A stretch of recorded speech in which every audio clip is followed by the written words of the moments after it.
تیرے شہر میں آؤں تیری نعت پڑھتے پڑھتے.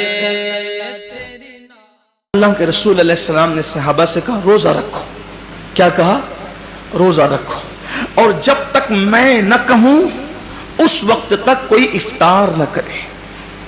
حضور نے فرمایا صلی اللہ علیہ وسلم حدیث پاک مفہوم میں، جب تک میں نہ کہوں اس وقت تک کوئی روزہ نہ کھولے. اپنی زبان میں مالے گا روزہ نہ کھولے جب تک میں نہ کہوں. اب سب منتظر ہیں، سب منتظر ہیں کہ حضور کا حکم ہو تم افطار کریں، یعنی روزہ کشائی کریں، روزہ کھولیں. ایسے میں ایک صحابی بارگاہ رسالت میں آئے، عرض کی یا رسول اللہ میرے ماں باپ آپ پہ قربان صلی اللہ علیہ وآلہ وسلم، میرے گھر کی عورتوں نے بھی روزہ رکھا ہے، میرے گھر کی عورتوں نے بھی روزہ رکھا ہے. کہ تو آقا یہ بتائیں کہ کیا اب وہ روزہ کھول دے،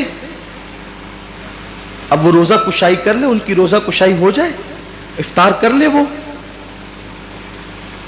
حدیث پاک کا مفہوم ہے کہ انہوں نے روزہ کہاں رکھا،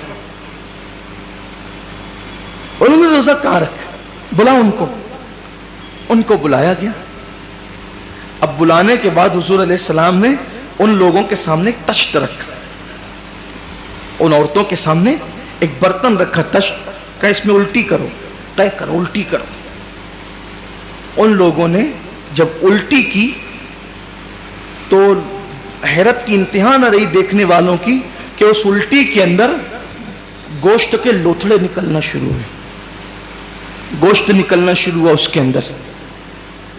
اب حضور نے تو بطور معجزہ بتا دیا نا، آج کل تو کوئی بتا نہیں سکتا. اب کوئی بندہ صبح صادق سے لے کے شام تک بھوکا رہے، الٹی کرے تو کیا نکلے گا؟ کچھ نکلنا ہے، زیادہ سے زیادہ کف نکل سکتے ہیں یا کڑوا پانی نکل سکتا ہے، کھانا تو نہیں نکلے گا. جس کی بھوک کو اتنا وقت گزر جائے. اچھا ایک چیز ہے، چلے اگر کھانا بھی نکلا تو سحری میں دہی کھایا تو دہی نکلے گا، چاول کھایا تو چاول نکلے. ایسا تو نہیں ہو سکتا نا کہ پالک کھائی اور نکل گیا گوشت، یہ تو نہیں ہو سکتا. اب ان لوگوں نے گوشت تو نہیں کھایا تھا مگر نکلا کیا؟ گوشت. اس کا مطلب یہ تھا کہ چوری چپے کہیں انہوں نے گڑبڑ کی ہے. گوشت تو گھر میں نہیں کھایا روزے کی شروعات کے، لیکن کچھ نہ کچھ ان سے گڑبڑ ہوئی، انہوں نے کہیں چھپ چھپا کر کچھ کھا لیا. لیکن حیرت یہ تھی کہ وہ عورتیں بھی اس سے زیادہ حیرت زدہ تھی کہ یا اللہ ہم نے تو گوشت کھایا نہیں، گوشت نکلتا کیوں ہے، آیا کہاں سے؟ اور پریشان ہو گئی یہ گوشت آیا کہاں سے. سرکار نے ان کی پریشانی دور کی اور میرے غیب داں نبی صلی اللہ علیہ وآلہ وسلم نے فرمایا کیا تم لوگوں نے کسی مسلمان کی غیبت نہیں کی؟ کیا تم لوگوں نے کسی مسلمان کی غیبت نہیں کی؟ فلاں فلاں کی غیبت تم نے نہیں کی؟ انہوں نے کہا ہاں کی.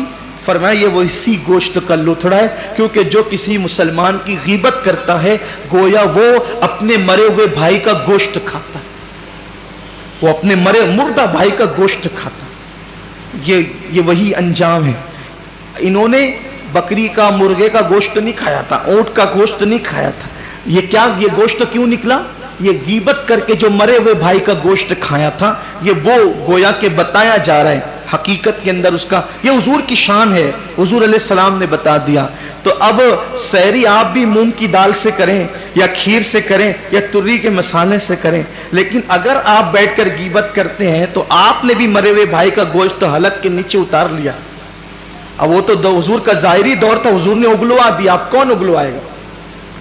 اب کون اگلوائے گا؟ یہ تو پیٹ جہنم کدا بن رہا ہے. میں پھر کہتا ہوں کہ میں یہ نہیں کہتا کہ غیبت سے روزہ ٹوٹ جاتا ہے، لیکن یہ ضرور کہتا ہوں روزہ ختم ہو جاتا ہے، روزے کی برکت ختم ہو جاتی ہے.